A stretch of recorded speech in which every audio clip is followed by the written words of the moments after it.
Esse episódio é um oferecimento à Alura, a maior e mais completa escola de tecnologia do Brasil. Ganhe agora 15% de desconto na matrícula e tenha acesso a todo o conteúdo através desse link www.alura.tv/mundofreak. Ou, se preferir, aplique o cupom de desconto MundoFreak tudo junto na hora de fechar a matrícula.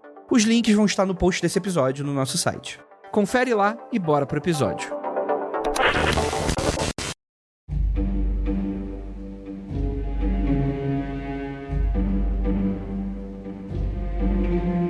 No entrelaçar da história e do mito, as bruxas têm sempre desempenhado um papel intrigante e multifacetado. Em muitos lugares, essas figuras são tão diversas quanto as culturas que as moldaram. Do folclore europeu, onde as bruxas são frequentemente retratadas como figuras sombrias e poderosas, ao Brasil, onde uma rica tapeçaria de tradições indígenas, africanas e europeias deu origem a personagens igualmente fascinantes, mas com nuances únicas. Esses nomes são muito mais do que simples personagens de lendas. Elas refletem a complexidade cultural do país e a resiliência dos saberes ancestrais.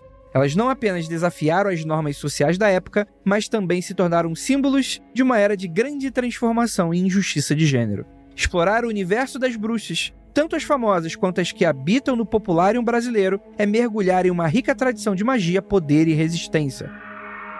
E essas histórias revelam não apenas o fascínio pelas forças sobrenaturais, mas também os ecos profundos das culturas que moldaram histórias. E no episódio de hoje do Mundo Freak Confidencial, vamos desvelar as bruxas mais famosas e as mais famosas do Brasil. Logo depois da vinheta e a gente já volta.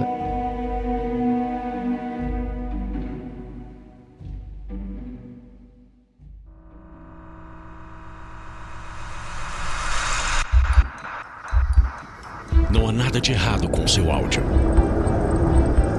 Adentramos agora através dos seus sentidos.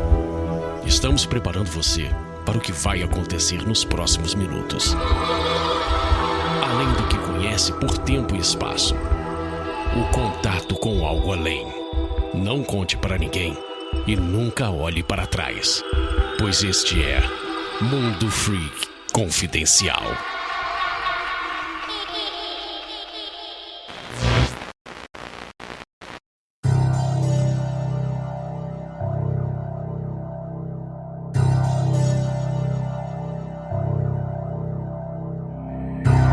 Longos dias e belas noites, queridos ouvintes. Eu sou o Bruxo Baratuxo, Andrei Fernandes, e para me ajudar, temos aqui elas, nosso coven do Mundo Freak. Para começar, a nossa amada bruxa herética, às terça-feiras, as outras ela é de outra denominação, Carol Black Filipeta. E aí? Olá a todos, boa noite. Vamos nos reunir aqui em torno desse caldeirão, falar um pouquinho sobre bruxarias brasileiras. E temos aqui também nossa queridíssima Tupá Guerra. Oi, gente. E começou. Temos aqui também nossa queridíssima Ira Croft. Oi, gente, tudo bem? Cheguei na força do ódio de sempre, nesse mês mais divertido do ano, né? O momento que a gente pode sair queimando todo mundo, que vai ser super legal. Calma. Não, atenção. Ministro Alexandre de Moraes, isso é uma piada. Não faça nada contra a Ira Croft. Não vamos queimar ninguém aqui hoje. Tá todo mundo aqui respeitoso. Gente, outubro, mês das bruxas. Eu tô muito feliz. Temos aqui mais um mês especial, cheio de magia, o oculto e também, por que não, a gente aprender um pouco, porque, afinal de contas, bruxa é aquele tipo de coisa que todo mundo acha que entende, todo mundo acha que conhece alguém que define o que é bruxa, mas é um termo extremamente amplo, vai ser aqueles podcasts do Mundo Freak que a gente vai aprender muita coisa, e temos aqui uma lista de bruxas famosas, né? Eu não sei exatamente onde que esse podcast aqui vai entrar, antes ou quando no que, mas se você já aprendeu aí o que é uma bruxa, agora a gente vai dar alguns exemplos aqui pra vocês. Mas antes da gente continuar esse podcast, eu tenho um recadinho bem rápido pra dar pra você. Pra você que é ouvinte do Mundo Freak, sabe o que é indispensável? Uma toalha. Ela pode servir para 1001 utilidades. Imagina você precisa acampar com urgência. Uma toalha pode servir de caminha para você se proteger do mato. Ou quem sabe você esteja dormindo na casa de alguém e precisa de um travesseiro de emergência. Ou então, imagina que você precisa fugir rapidamente e precisa de uma corda improvisada. Uma toalha serve. Aqui no Mundo Freak você conhece um monte de situação e perrengue, dentre tantos temas e programas, não é? A toalha é referenciada no nosso clássico de ficção científica, O Guia do Mochileiro das Galáxias, que fala como esse item, né, a toalha, ela é fundamental. E sabe o que pode servir de guia para sua carreira? Sim, a Alura, porque esse é o momento Alura surpresa.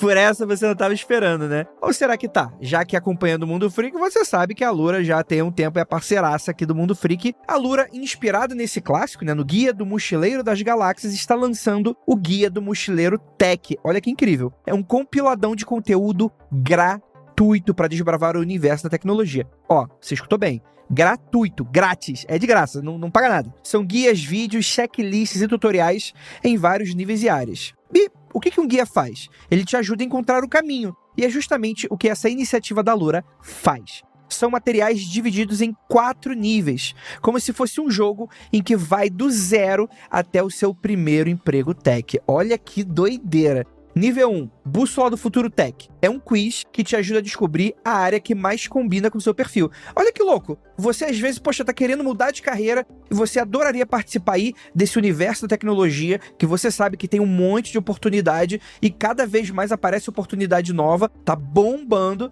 Poxa, eu não sei que área específica aí. Usa o nível 1 do Bússola do Futuro Tech. Cara, galera, lembra, gratuito. Nível 2, Dicionário de Habilidades Técnicas. É um infográfico exclusivo, conteúdos em diferentes formatos e ferramentas sobre as principais áreas de tecnologia. Então, para além de você descobrir mais ou menos ali o que combina com você já consegue averiguar aquilo nesse nível 2. Nível 3, cadernos de exercícios práticos, projetos em diferentes áreas, dicas de especialistas, tutoriais para você desenvolver projetos e criar o quê? Portfólio. Nível 4, enciclopédia dos currículos campeões. E aí, galera, depois de já ter um projetaço, você já prepara o quê? Para como, né? Você tem vários conteúdos de vídeos, tutoriais, como criar um currículo invejável. Galera, novamente, tudo isso é gratuito. É claro, a Alura é a maior escola de tecnologia desse Brasil, pelo amor de Deus. Tudo online, você pode acessar em qualquer lugar aí do Brasil. E a matrícula, você tem aquele descontaço do Mundo Freak, hein?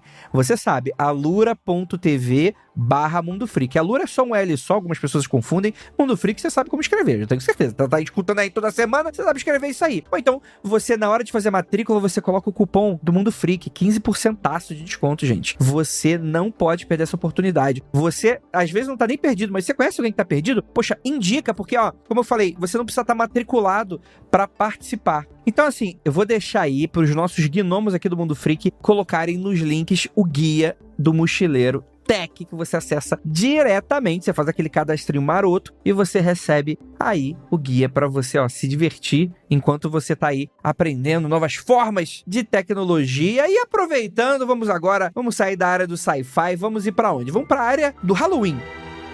Porque estamos em outubro, você sabe que estamos com esse especialzaço de Halloween pra vocês, que é o quê? Bruxaria. Especial bruxaria. Vai ter bruxaria pelo ladrão. Você vai abrir a lixeira, vai ter bruxa. Você vai abrir a janela, vai pular uma bruxa com a vassoura da janela, vai dar uma vassourada. Você vai abrir o... Cara, você vai... Bruxa saindo pelo ladrão aí. Você vai sair desse mês sabendo tudo da bruxaria. E é claro que dia 26 de outubro, você sabe, teremos o quê, galera? Festinha fantasia do Mundo Freak. Galera, isso é brincadeira. Cadê você? Eu quero você lá. Os ingressos são limitados, galera, corre, vai ser agora dia 26 de outubro, aqui em São Paulo, para você não perder. Vai ser uma festinha fantasia que a gente vai fazer com a apresentação incrível do Mundo Freak, ó, pela primeira vez em muito tempo, vai ter o quê? Lojinha Penumbra Livros. Para você que tá aí querendo atualizar aí o seu portfólio aí da tua estante, aproveita ali que você vai fisicamente ali conhecer Vinícius e Lívia, você vai conhecer Andrei, você vai conhecer um monte de gente legal do Mundo Freak e vai ter uma apresentação irada de Halloween aí para vocês, lembrando, dia 26 a partir das 7h30 da noite, galera, compareçam aqui, centro de São Paulo, vou deixar o link aí no post desse episódio para você adquirir agora o seu ingresso. E falando sobre ingresso, bruxaria. O que acontece? No nosso cercadinho do lado, vocês sabem que o Mundo Freak, ele tem aquele puxadinho chamado Magicano, né? Que a gente não fala muito, porque que acontece, gente? A gente já teve uns problemas com essa galera do Magicano. O Magicano é meio cantominha do mal aí. Então é o quê? O nosso podcast é esotérico. Só que aqui não é aquele esoterismo do cristal quântico da tua tia, não. Do anjo quântico. A gente tá falando aqui Cultismo brabo. E o que acontece? De vez em quando a gente lança uns cursos lá com a galera que grava o Magicando. E o último curso do ano foi anunciado, que é o quê? O curso de bruxaria, fundamento da bruxaria com Carol Alves, a nossa Black Filipeta, estará dando um curso. E, ó, vou dizer pra vocês, entre os magiqueiros, a galera que grava, ele tá sendo o curso mais esperado, até que tá todo mundo querendo fazer esse curso. Vai acontecer agora, no primeiro final de semana de novembro, e você pode correr. Ele vai ser online. Ah, Andrei, não vou conseguir nessa data. Ele vai ser gravado e vai ser disponibilizado para quem não conseguir participar. Mas a gente recomenda que você faça ali ao vivo, né? Porque você vai poder tirar sua dúvida. Enfim, você já sabe como é que funciona, né? E lembrando a todos, se você gosta do Mundo Freak e quer apoiar, a gente tem o apoia.se/Mundo Freak. A gente está sempre precisando aí do seu apoio. Em breve, novidades. Inclusive, teremos uma live com apoiadores em algum momento desse mês. Semana passada, a gente anunciou uma live. Infelizmente, a gente não vai conseguir corresponder no dia, mas a gente vai lançar uma live para apoiadores, pra gente dar uma conversada com vocês, perguntar como é que foi o ano. Muitos de vocês que estão sempre aqui contribuindo com a gente. Lembrando, você quer fazer parte desse grupo, inclusive, grupo que existe mesmo, né? Lá no Telegram, grupo exclusivo para apoiadores que tá lá a gente. Você vai lá na apoia.se/confidencial, você já ajuda a gente pra caramba. Então é isso, muitos recadinhos da noite. Vamos falar de bruxaria? Tenho certeza que vocês nunca ouviram falar. Se você nem acompanha muito Freak, você nem sabe que é bruxaria. O tema hoje vai ser muito legal e eu tenho certeza que vocês vão gostar. Então, bora lá.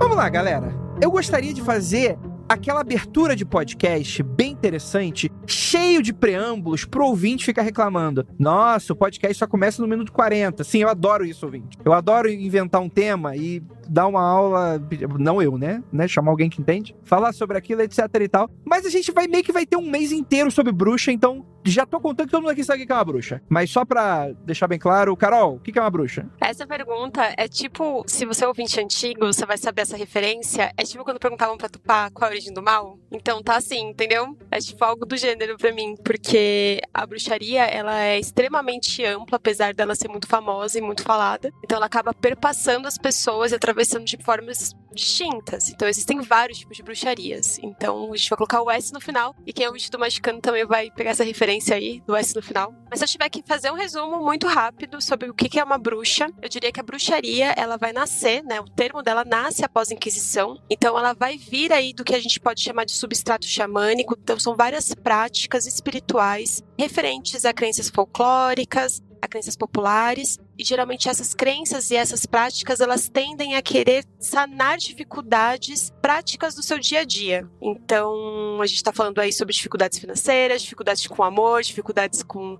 cura e por assim dizer. E para além disso, a bruxaria também acabou sendo atravessada por questões aí de política, né? Então, não tem como a gente desvincular a bruxaria de toda a perseguição que aconteceu em relação às mulheres durante a Inquisição. Nesse sentido, a gente também entende a bruxaria como uma força de resistência, né? Não só contra o patriarcado, mas contra absolutamente qualquer tipo de opressão. Então, a bruxaria, ela vem, né, como uma prática que vai falar sobre esses substratos xamânicos, então aí que vem da feitiçaria, né, e toda essa coisa do caldeirão, essa coisa que é meio TikTok, por assim dizer, né? Mas também tem essa veia muito forte de soberania pessoal. Você entender como você se coloca no mundo, né, de forma a não se ajoelhar diante de ninguém, mesmo após uma perseguição tão feroz e tão violenta como foi durante a Inquisição. Então é mais ou menos isso que é ser uma bruxa, é uma coisa bem complexa, mas é maravilhoso, e quem quiser aí, né, ser bruxa, acho que dá pra se achegar nesse coven. Carol, maravilhoso o que você falou. Quero aproveitar e acrescentar na sua fala uma breve citação do livro Bruxaria Apocalíptica, em que o autor, não lembro o nome agora de cor. Peter Gray. Isso, Peter Gray. Ele define não, né? Ele abre o assunto de bruxa e bruxaria sendo a pessoa que está do outro lado do dedo apontado. Então, a bruxa é a persona que está do outro lado onde o dedo está apontando, né? Porque tem a ver com todas essas questões que você disse maravilhosamente bem. Eu acho interessante, eu acho muito legal isso, porque é uma visão bem contemporânea da bruxaria, né? Historicamente, a gente vai ter todos os outros rolês, e daí a gente vai ter isso dar um episódio inteiro, né? Como vocês, ouvintes, já podem perceber. Mas eu acho muito legal como a bruxaria, especialmente nos últimos 50 anos, 100 anos, ficou muito associada com essa ideia de resistência e de subcultura, e acho muito interessante. Não que ela não tenha sido, né, como a Ira trouxe essa coisa do outro lado do dedo e tal, mas eu acho interessante e bonito como a bruxaria é vista hoje em dia, assim, que não sempre foi assim. Mas a gente vai falar de coisa mais nova hoje, então tá tudo bem. Eu acho que vai ser muito legal quando a gente gravar 4 episódios inteiros sobre bruxaria, eu vou fazer a mesma pergunta e a Carol dar explicações completamente diferentes do que é bruxaria. Farei. Hoje, inclusive, eu fiz isso. E eu fiz isso hoje, já imaginando que a gente já vai ter feito. O ouvinte que está nos escutando nesse momento já me escutou antes. Né? Então a gente tá numa loucura aqui de... Conexão. Caraca, o ouvinte que não gosta de nada desses assuntos, em outubro, ele vai dropar esse podcast. Isso aí vai ser o inferno pessoal. Gente, ouvinte que não gosta de bruxaria, eu não tô entendendo. Me dá o nome, Bela Preta. Mentira, tô brincando. Você não acredita? Então dá pra mim o seu nome. Você não acredita em bruxaria? Então dá aqui. Só me dá um fio de cabelo, tá ligado? Já que você não acredita. Mas antes de qualquer coisa, eu acho interessante a gente deixar claro que essa lista ela foi feita segundo um recorte bem específico. Tem muito a ver com o que a Carol falou, por exemplo, né? Bruxaria, a gente tem a ver com pessoas que foram perseguidas. E isso tem, às vezes, muito mais a ver com a questão política, cultural da época, necessariamente quanto ao sistema de crença adotado, ou necessariamente quanto sei lá, é sobre como a pessoa era vista segundo a sociedade daquela época, né? Então a gente vai ver uma miríade de personalidades aqui que dificilmente a gente poderia apontar semelhanças para além do fato de que em algum momento elas foram perseguidas por essas crenças específicas. E eu acho que a Carol, né, eu não vou repetir novamente, né, fazendo aqui o meu mansplaining. Você não vai explicar o que a Carol acabou de falar? Tão importante. Mas é que eu tô reforçando, destacando o texto, justamente o fato de que isso muda muito através das épocas e isso tem a ver com o status quo da época, né? Então é importante por causa desse recorte. É um recorte temporal específico no mundo freak e todos os historiadores estão felizes nesse momento. Ou seja, eu não consegui fazer o meu habitué, que é irritar todo mundo, infelizmente. Mas pegando esse ensejo da questão histórica, é bem importante mesmo ressaltar isso, porque, é claro, né, a gente vai ter um momento em que a gente vai conversar especificamente sobre a parte histórica, mas quando a gente tá falando sobre a questão moderna, né, é realmente um olhar para essas mulheres, como o Andrei falou, e a gente conseguir perceber, se você fosse fazer uma conexão entre elas, e até abro um parênteses, um certo spoiler do que a gente vai falar aqui. Nem sempre elas realmente são bruxas, como eu, por exemplo, me coloco enquanto bruxa, sabe? Mas todas elas têm essa questão em comum, que é ter alguma atitude que não é bem vista pelo status quo. Então, o patriarcado, o capitalismo e todas essas questões que nos atravessam e que, entre aspas, né, não queria colocar dessa forma, mas vou pôr, são dominantes, fazem com que essas atitudes dela não sejam bem vistas, né, não são bem aceitas. Então, é por conta disso, né, que esse movimento dos anos 60 renasce a bruxaria, né, como um movimento político, né, precisamente porque uma vez que eu sou bruxa, sou puta, então eu sou bruxa e sou puta. Desculpa, nem sei se eu posso falar a palavra no Mundo Freak. Todo episódio de Mundo Freak sempre repete a mesma pergunta, aí eu repito. Pode falar esse caralho, sim. Fica à vontade. Mas é uma questão muito importante de frisar, porque é a partir desse lugar, né, de você estar sendo extremamente massacrada, né? Então você é uma mãe solteira, você é uma mulher que você não quer se casar, você é uma mulher que tem os seus próprios pensamentos políticos, ou você quer estudar, etc. E por assim vai, você não vai ser bem vista, não vai ser bem aceita. E outros tipos de ações também, elas colaboravam para você ser colocada nesse lugar de bruxa. Enquanto movimento político, é você pegar tudo isso e você falar, não, beleza, então é isso que eu sou. Eu não sou só eu, inclusive, eu sou todas elas que também foram queimadas ou que foram perseguidas. Então é nesse sentido que a bruxaria acaba tendo essa questão política, né? Mas é bem verdade mesmo que não foi sempre assim, né? Antes era diferente. Mas eu queria destacar justamente esse ponto aqui, né? Porque eu acho que a Carol fala muito bem nessa coisa de caldeirão, essa coisa de TikTok. Eu acho essa frase muito interessante porque, de vez em quando eu vejo umas opiniões sobre essa, eu acho que eu concordo, eu não sei se eu concordo com tudo, mas eu concordo em parte, com essa questão meio que da destruição da contracultura, como a gente tem hoje em dia. Contracultura hoje virou cultura, né? O que eu quero dizer com isso, né? O que era antes algo alternativo, algo pra você se defender, pra você lutar contra, sobre uma ordem vigente, então aqui a gente tá dentro da perspectiva até ideológica de que existe uma ordem vigente, existe um padrão da sociedade, e o Mundo Freak, a gente sempre falou sobre isso, né? O Mundo Freak sempre se encarou como um um podcast de contracultura, né? A gente já teve, né, momentos mais ou menos, assim, através da história, né? Já fomos exclusivos do Spotify, etc. E tal, voltamos a ser independente, inclusive, né? Mas a gente sempre gostou de abordar sobre religiões alternativas, sobre crenças alternativas, e justamente porque a gente já vive nesse país em que você pode ser exatamente aquilo que você quer quando tudo é aceito de boa, né? E hoje em dia, você colocar uma persona num TikTok, por exemplo, da vida, ou numa rede social qualquer, e vender aquela persona como essa coisa meio, eu sou bruxa, ou eu sou, sei lá, anarquista, naqueles movimentos políticos bem só estilo, né? Tipo,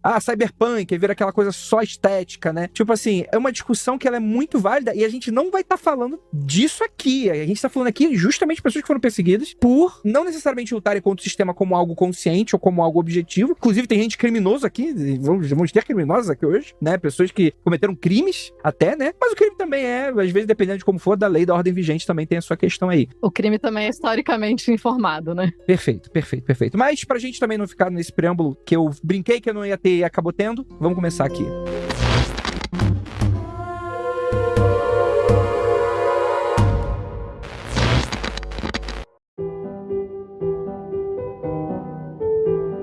Vamos começar pra França. A nossa Catherine Monvoisin, mais conhecida como Lavoisian, foi uma famosa bruxa e curandeira francesa do século XVII, né? E foi pega aí num escândalo sem precedentes na época, né? O Affaire de Poison. Affaire de Poison. Gente, eu adoro que a gente faz o André ficar falando outras línguas no podcast. É bom demais. Eu sou poliglota, né? Eu falo especificamente tudo errado, para justamente ser uma língua própria aqui. Pra não ofender ninguém, ofender todo mundo, né? Não deixar pra uma ofensa particular. Exatamente. Que a ofensa é democrática, não tem essa. Nascido na volta, assim, de 1640, né, Catherine, ela começou como leitora de cartas e curandeira. Aquela estética clássica de bruxa, né? Aquela coisa de, né, o curandeirismo, né, quando aquela forma de você ter aqueles tratamentos mais alternativos de medicina, né, a leitora de carta também, né, e é óbvio, né, hoje em dia você faz um curso do Keller, ou você joga no Google o significado das cartas, na época, realmente, se você era leitora de carta, você tinha acesso a muito mais outras coisas, né, não era todo mundo que tinha. E logo se aprofundou em práticas ocultistas, né? Ela oferecia poções mágicas, venenos e rituais de magia a membros de quem? E aí ela foi inteligente. Por quê? Para os membros da aristocracia francesa, né? Que frequentemente buscavam os serviços dela para solucionar esses problemas amorosos, financeiros e até políticos, né? Então, a gente tem uma pessoa aí... Cadê a oferta e demanda, né? Tinha demanda aí pra oferta dela. Exatamente. Então, eu trabalhava aí com o que tava tendo. Eu acho que muito do imaginário de bruxa tem a ver com ela e a ver também... Bom, ela é de 1640, então a gente já tá naquele auge da Inquisição ali, né? A Inquisição pegando fogo. Baduntos.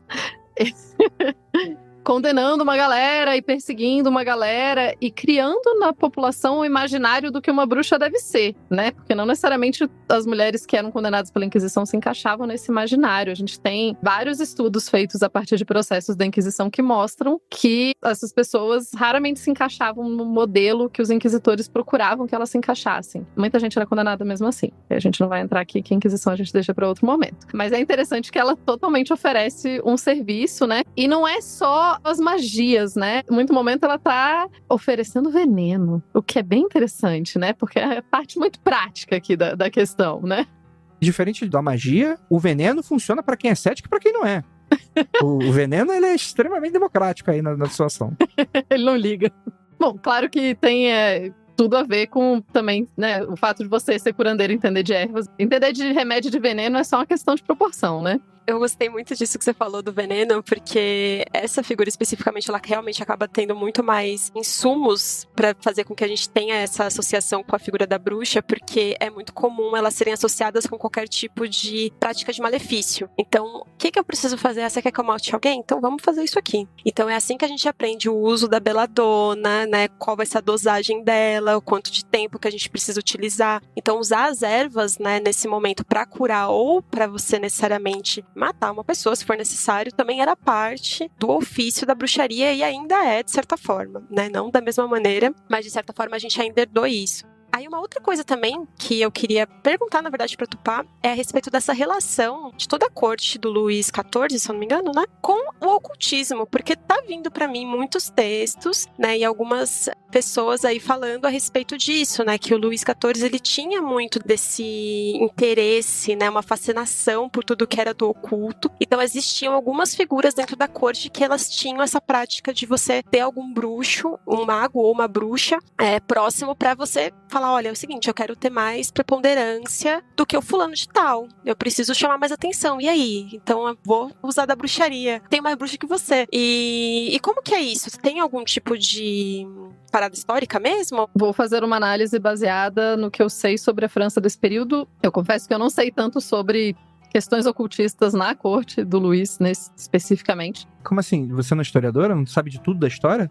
Isso, é assim que Você funciona. não é a biblioteca caixa da ciência e história? Não. Inclusive, é interessante porque é isso, né? O trabalho do historiador, no fim das contas, é um grande trabalho de... A gente analisa as variáveis e chega nas possibilidades e nas maiores probabilidades. É quase um trabalho de estatística, quase. Mas, pensando na corte do Luís e pensando ali, né? A gente tá falando 1600 e tanto. A gente tá falando um momento... Tem isso, a Inquisição pegando forte e um imaginário de bruxas muito grande na população em geral, não só entre os mais ricos, assim, né? Então, eu chutaria, inclusive, muito charlatão se aproveitando de uma corte que tá super interessada no ocultismo, né? E lendo as respostas dos que os inquisidores estão procurando, ouvindo as notícias da Inquisição espanhola, da Inquisição italiana, né? Cada Inquisição é meio que independente uma da outra. Então, eu vejo isso. Imagino que o próprio rei tinha um interesse pessoal, e daí, como uma boa corte, que daí não sei se conter com normas sociais, né? A corte faz suas próprias normas sociais. Então deve ter sido uma coisa meio mistura de proibidão, coisa de poder, e daí cada um tem a sua bruxa ou o seu, né? Com certeza tinha ali. Claro que pessoas especialistas em veneno, em cortes históricas, tendem a ter um bom trabalho, assim, né? Tem um negócio que acontecia muito, era envenenamento e morte em cortes, em geral. Especialmente na França. Mas eu vejo aí um momento muito mais de, tipo, um rebranding das pessoas que já eram mais da rolê do veneno e jogando uns ocultismozinhos no meio, assim. Mas eu não saberia dizer muito além disso. Qual é a parada então, gente? A ideia geral é que esse evento chamado o Affaire de Poinçot revela uma rede de envenenamento e práticas de feitiçaria na corte, né? Corte do Luís XIV, né? Com o Lavoisin no centro, né? E entre as atividades dessa senhorita, ela realizava missas e sacrifícios, sendo até acusada de sacrificar crianças em rituais ocultistas. Olha aí, ó, o pânico satânico do século XVII. Né? Isso tem um cheiro de pânico satânico, tem rabo de pânico satânico, tem cheiro de pânico satânico, tem chifre de pânico satânico, tem tudo que pânico satânico precisa, né? Rabo de pânico satânico, meu. Anda como um pânico satânico. E uma das principais clientes dela era quem? A amante direta aí do Luís XIV, que é a Marquesa de Montespan, né? Que supostamente teria encomendado aí feitiços para garantir o amor do rei e eliminar as rivais. Em 1679, a Lavoisin foi presa e submetida a intensos interrogatórios, durante os quais confessou suas atividades. O que é algo bem comum quando você está sendo torturado. Você fala o que você fez, inclusive o que você não fez, né?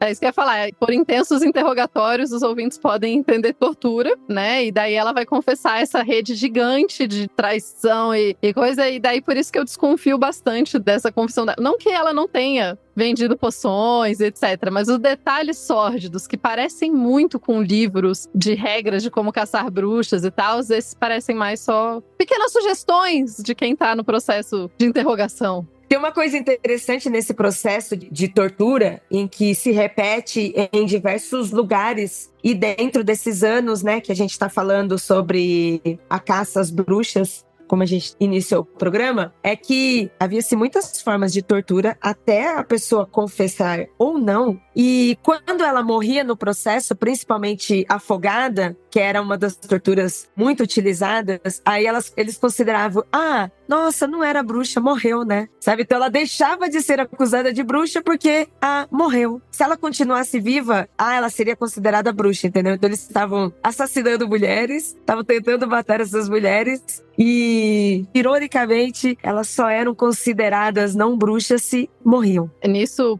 que a Ira comentou me lembra muito a questão das ordalhas, que era uma forma pré-Inquisição de julgamento, né? Porque a gente acha a Inquisição muito brutal, mas a Inquisição, ela tem uma certa vantagem em relação ao sistema anterior de julgar as pessoas. Que o sistema de ordalha era só esse, né? Você amarra uma pedra e joga no rio. Se ela flutuar, ela é bruxa, porque daí ela teve um jeito de salvar dali. Se ela não flutuar e morrer, aí ela não era bruxa, e daí ela tá no céu e tá tudo bem. E daí a Inquisição teórica é um pouquinho melhor, que a Inquisição, como o nome diz, né, de inquisio, né, de questionar. Então a Inquisição, ela era, tipo, eles iam fazer uma investigação, que é uma novidade, porque nem sempre o sistema jurídico pensou em investigar as pessoas. Por muito tempo o sistema jurídico julgava de outras formas, né, tipo, a justiça do rei, o rei decide, ele precisa dos fatos? Não necessariamente, né, porque, enfim. Ou então essa questão da ordalha. E daí, claro que isso vai carregar bastante coisa ali e tal. O caso desses envenenamentos na corte, eu acho interessante porque envenenamento na corte é quase que sinônimo, né? Envenenamento e corte são quase sinônimos, assim. Se tem um negócio que rolava na corte, era envenenamento. Se tem uma coisa que as pessoas sabiam usar, né? Eu acho que é interessante, ela, né, ela vai ser condenada à morte, ela vai ser condenada à fogueira, e daí vai ter um grande espetáculo, e daí vai ter também essa coisa da corte poder dizer, olha, conseguimos tirar esse mal que estava entre nós e tudo mais. E daí isso vai fortalecer muito a imagem dela, né, na imagem do que é a bruxa, né, tipo a bruxa da França, o perfeito. E eu vou dizer, gente, caro ouvinte, que eu leio o nome dela errado, porque eu leio Lavozinha, o que é moça, e eu leio a vozinha. Eu não consigo ler de outro jeito, que é muito... E ela morreu com 40 anos, então, é assim, mais ou menos, né? Ela não era, assim, uma vozinha.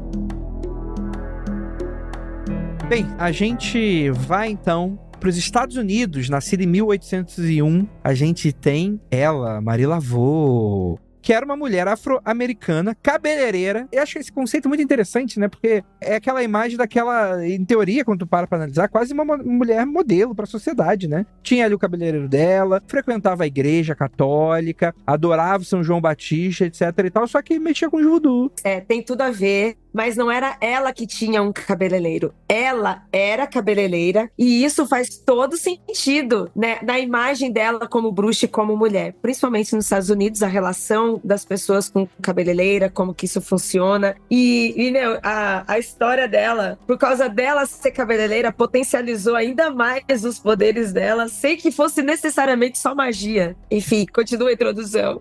Ela era cabeleleila Leila, né? Então, ela era uma mulher negra, né? Participava ali das comunidades afro-americanas, e isso é muito interessante, que mostra um pouco do sincretismo de religiões afro com o catolicismo. Foi o que aconteceu aqui no Brasil também, né? Aconteceu também em outras partes da América Latina, na América Central, inclusive, porque a Marie Laveau, ela constrói uma reputação extremamente duradoura, ela era uma pessoa extremamente adorada pelas comunidades locais, e ela era conhecida também por ser uma mulher piedosa, o que parece muito contraditório, né? Esses aspectos positivos frente ao que os detratores da bruxaria falam, né? Sacrifício de criança, né? E por aí vai, né? Ela morre em 1881, né? E o túmulo dela se torna aí um local de peregrinação, né? Com vários visitantes ainda hoje, oferecendo, né, oferendas e pedidos de esperança, né? Para ajuda espiritual e por aí vai, né? E ela continua sendo uma figura bastante célebre, assim, da época. Muito interessante, né? E o voodoo, que é o tipo de coisa que se tornou um aspecto bem preconceituoso dentro dos Estados Unidos, né? A prática do voodoo e do hoodoo. A Marie Laveau, a gente pode partir por 2 preâmbulos, né, sobre ela, que ela era uma bruxa mesmo, praticante de voodoo, uma excelente bruxa e muito procurada sobre isso. E, ao mesmo tempo, a personalidade dela como mulher e toda essa questão de gênero, de mulher preta, em New Orleans, nos Estados Unidos, né? Num lugar onde tem todo esse sincretismo, e ao mesmo tempo que tem esse sincretismo, é um lugar que foi muito perseguido pela sociedade. A Marie Laveau, ela, ao contrário do que se estava acontecendo com as outras pessoas, ela tinha um certo glamour dentro da cidade, exatamente porque ela tinha acesso a diversos povos, né? Diversas classes sociais. Então, ela era uma mulher preta, periférica, que estava na sua comunidade, mas ela era uma excelente cabeleireira, e o fato dela ser cabeleireira também pesa muito sobre a vida dela, porque nos Estados Unidos, cabeleireira ganha bem pra caramba. E até hoje, muitas mulheres saem daqui do Brasil para ir para os Estados Unidos, se tornam cabeleireiras e se tornam mulheres ricas lá e não aqui. E isso aconteceu com a Marie Laveau. Ela teve acesso a pessoas muito ricas que se pagavam muito caro pelos seus trabalhos como cabeleireira. E aí, como ela ia até a casa das pessoas e passava o dia inteiro conversando com as pessoas, porque cabeleireira é isso, cabeleireira é psicólogo, é terapeuta, cabeleireira cria uma relação de fidelidade, cabeleireira, a gente não troca de cabeleireira, a gente tem sempre uma pessoa fixa e a gente tem uma relação com ela. E a Marie Laveau tinha essa relação com as pessoas da comunidade dela em todas essas classes. E aí o fato dela também ter essa relação, ela conversava muito, ela sabia muito sobre a vida das pessoas. E aí as pessoas contratavam ela como cabeleireira, assim como contratavam os seus serviços de bruxaria também. Ela não foi uma bruxa tão perseguida quanto as outras que a gente tem aqui dentro da sua comunidade. Ela é uma bruxa que se tornou muito famosa e aí passou a ser perseguida e por ser mulher e preta.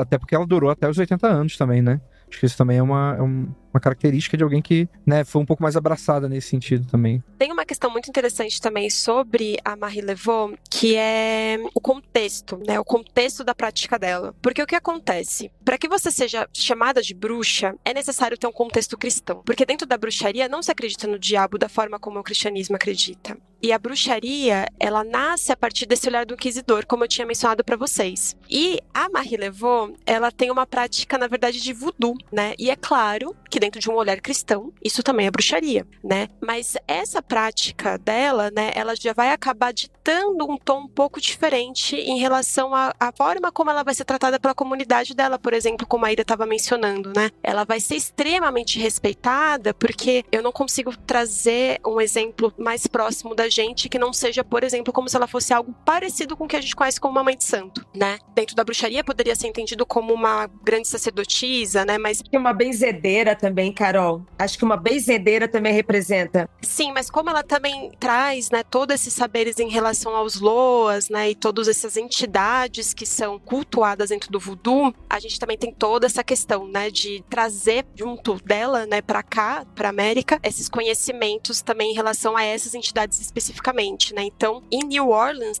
ela foi extremamente importante para que se mantivesse esses saberes do voodoo, sabe? Então, a comunidade protege ela, né? A comunidade faz questão de fazer com que ela permaneça, porque ela fortalece a comunidade também. Isso é muito interessante, porque se você parar para pensar, você já consegue traçar uma diferença muito grande entre o tratamento dela e a forma como essas bruxas eram tratadas, por exemplo, na Europa, né? Na Europa, a gente tem um distanciamento muito mais forte na questão de comunidade, né? Diferente desses povos, né? Diferente de todo o contexto em que a Marie Laveau está inserida. Então, como eu tinha mencionado, né, nem todas necessariamente vão ser bruxas, não dizendo que a Marie não era, né, mas quando você vai trazer, assim, ao pé da letra, ela tem muito mais essa proximidade, essas questões com o voodoo, com a benzedura e saberes relacionados a como usar da natureza também para curanderismo, né, como eles entenderiam na época, do que necessariamente a forma como era feito na Europa. Então, esse olhar acaba sendo sempre meio ditado por conta dessa questão do cristianismo, né?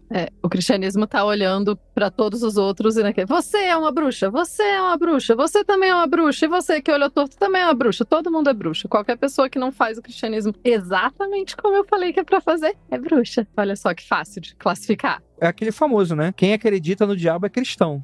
Começa por aí, né? E aí eu acho interessante que esse aspecto da bruxaria herética, né? Acho que é bom também deixar claro, né? Que existe a bruxaria natural, existem diversas bruxarias e tal. O lance da bruxaria herética é, já que você tá falando que eu tenho pacto com o diabo, eu vou procurar esse tal diabo e ver qual é, né? E aí, enfim, né, faz dentro desse aspecto de combate, né, de contra a pessoa que de início que foi que te deu o tapão de início, né, e aí você vai lá e dá outro, 2 vezes pior, né. E tem uma outra parada aí também, né, que é a forma como, culturalmente, esses outros povos entendem a espiritualidade é bem diferente da questão europeia, porque a gente não vai entender Cristo necessariamente como uma questão ruim. A gente vai entender o inquisidor como uma parada ruim, né? Ou qualquer pessoa que vai querer, tipo, você não quer somar, você quer dividir, então você é um BO. Mas no caso do cristianismo, enquanto apresentado os santos, ou então essa crença popular, ela acaba sendo absorvida porque ela funciona. Então o papel da Marie, ou o papel de alguns líderes religiosos nesse contexto, que não é necessariamente europeu, é muito também de qual é o seu problema. Você precisa de uma benzedura, então eu vou te benzer e eu vou usar a Nossa Senhora pra fazer isso. E tá tudo bem, porque eu importante é que eu use da espiritualidade pra resolver o seu problema. E ainda assim, é claro, né, apesar dela utilizar disso, ela também vai ser vista como bruxa, porque a gente não tá usando da forma by the book, né? Exatamente da forma como a Bíblia tá falando ali, como o padre mandou. É porque também se ser vista como bruxa é qualquer merda também, né?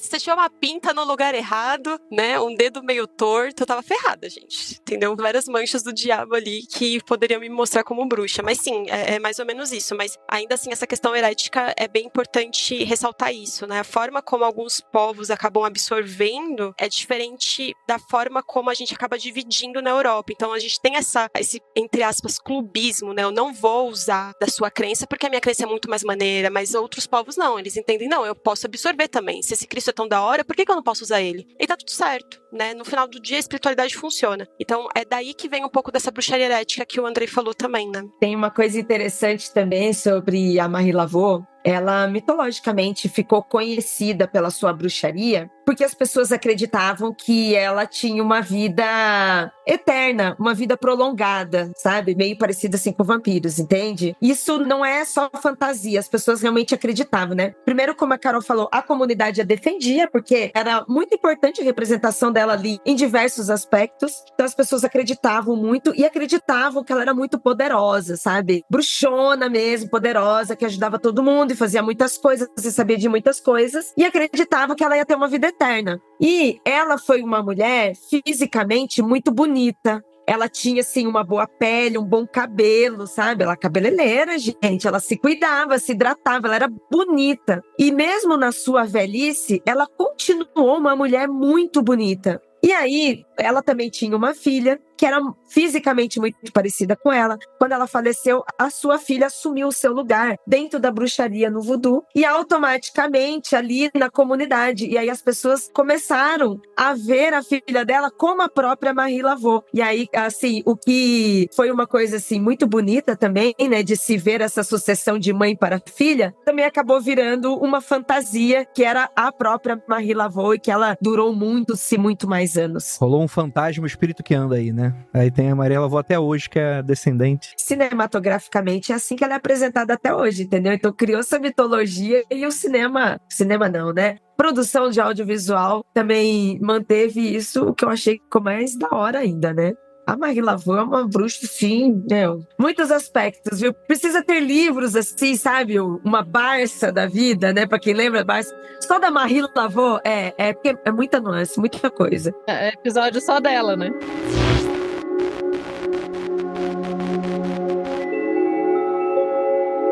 Bem, aí vamos falar de uma também super famosa aí no rolê das perseguições, né? No caso da perseguida, né? Famosa perseguida aí. A perseguida famosa, é isso que você tá dizendo? Quem não foi, né? Quem não foi?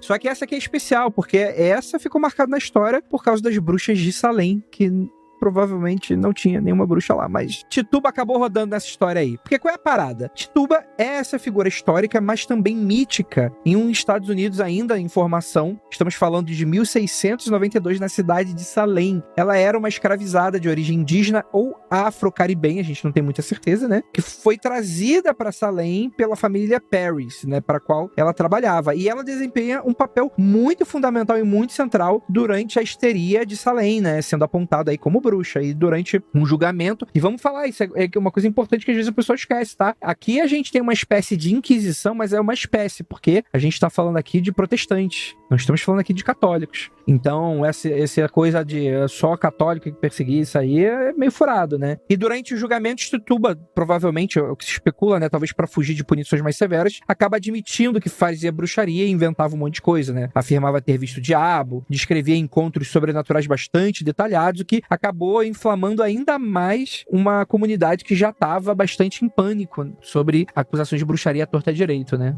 E talvez pro ouvinte seja estranho pensar que, cara, ela queria evitar uma punição mais forte, por isso ela admitiu e contou um monte de coisa que inflamou a comunidade. Parece um contrassenso, né? Mas se a gente pensar numa lógica de época, que perpassa a Inquisição, né, os católicos, mas também os protestantes, a partir do momento que você era acusado de bruxaria, não era você era inocente até que se prove o contrário, você era culpado. E não tinha como você provar que você não era culpado.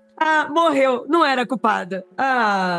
Mas assim, 99% de chance que você era culpado. Então, o melhor caminho quando você era acusado de uma coisa dessas, não era negar. Quanto mais você negava, mais fortes seriam as garras do diabo, do demônio em cima de você, impedindo que você assumisse os seus erros. Então, a grande coisa que você tinha que fazer era dizer sim. Fiz mesmo. E daí, essas narrativas mirabolantes meio que tinham que ser inventadas, porque senão as pessoas não acreditavam que você tinha feito um pacto com o demônio. E assim, como você vivia naquela sociedade, você saberia coisas que aquela sociedade entendia que eram coisas, né, que eram pactos. Então você tinha que inventar e puxar ali o máximo, porque quanto mais você falasse, desse uma descrição mirabolante e se arrependesse, e daí falar e tal, mostrava um arrependimento real, mais chances você tinha de sobreviver o coisa. Mais chances você tinha de ter uma pena menor, porque daí você ia recomendar e falar, porque eu sou apenas um humano, e os seres humanos são fracos, a carne é fraca, mas eu estou aqui, estou pronto para receber minha punição. E daí, quanto mais você falasse isso, mais você era compreendido como ok, então você não fez tanto mal assim. Afinal, você não seria acusado se você não tivesse feito alguma coisa, né?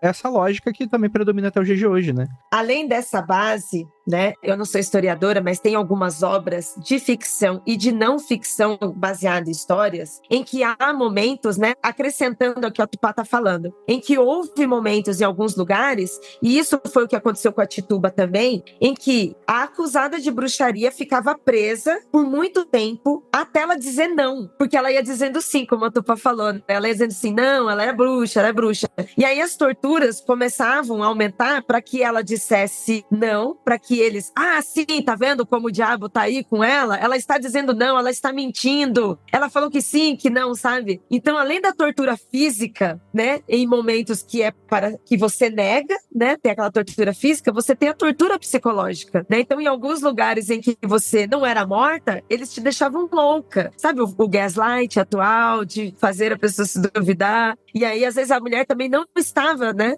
Ela não estava em dúvida, mas usavam esse discurso dúbio para poder depois ser queimada como bruxa, utilizar isso como condenação.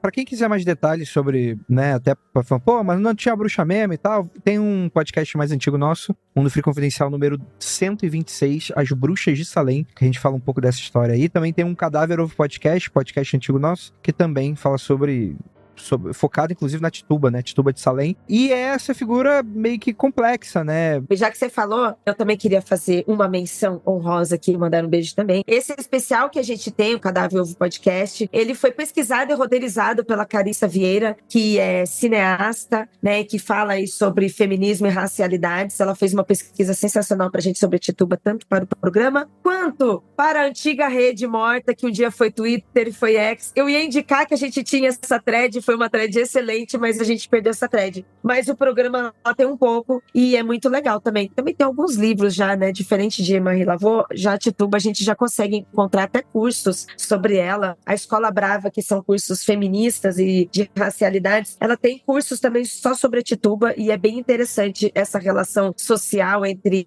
a mulher e a perseguição da mulher como bruxa. Tem uma questão muito interessante sobre isso de Salem também, que enquanto bruxaria, né, a forma como a gente trabalha a questão da bruxaria moderna, é um marco também, porque é em Salem que a Inquisição vai para morrer, sabe? Foi tão terrível, foi tão marcante, tão intenso, que é a partir daí que a gente olha e fala, ok, isso aqui tá bizarro, a gente tem que parar. Mas foi muito dessa influência que nasceu, né, a partir dela, que foi necessário para que a gente tivesse essa percepção toda do que a Ira trouxe, né, de que estava totalmente descontrolado e que já não fazia nem o menor sentido, né? Então eu realmente convido qualquer pessoa que tem interesse em bruxaria em dar uma olhada nesses episódios que o Andrei falou, porque é bem importante saber um pouco disso para entender como a gente chegou até aqui, né? Como que a bruxaria moderna chegou até aqui. Não tem como escapar de toda essa parte terrível aí que a gente citou agora.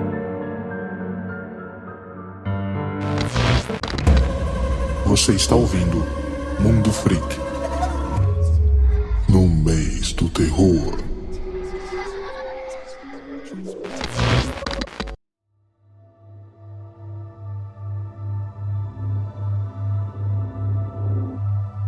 Nossa próxima bruxa é Ellie Kedward, uma figura associada à lenda de bruxaria na cidade de Blair, Maryland, cenário do filme A Bruxa de Blair de 1999, né? De acordo com a lenda, Ellie Kedward foi uma mulher acusada de bruxaria no final do século XVIII e foi banida da cidade após ser acusada de praticar magia e de ter uma influência malévola sobre crianças nas cidades, onde eram seduzidas por ela a entrarem na floresta e serem usadas em seus experimentos. E o mais interessante disso tudo é que muita gente acredita que essa bruxa é real, mas ela não é.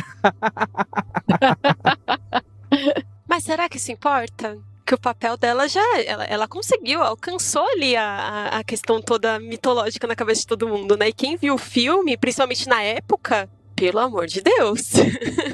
Então, bruxona. Eu não vi o filme, né? Nem na época, nem depois. Então, pra mim, eu só descobri que tudo isso existia quando já me falaram, tipo, não, tem um filme que fala numa bruxa, então pra mim ela nunca faz muito sentido. Tanto é que eu fui ler o roteiro e falei, olha, que interessante, mas por que tem tão pouca informação dessa? Eu falei, tá, é porque é a Bruxa de Blair. Entendi. É porque os marqueteiros do filme só foram até o segundo parágrafo, aí depois não tem.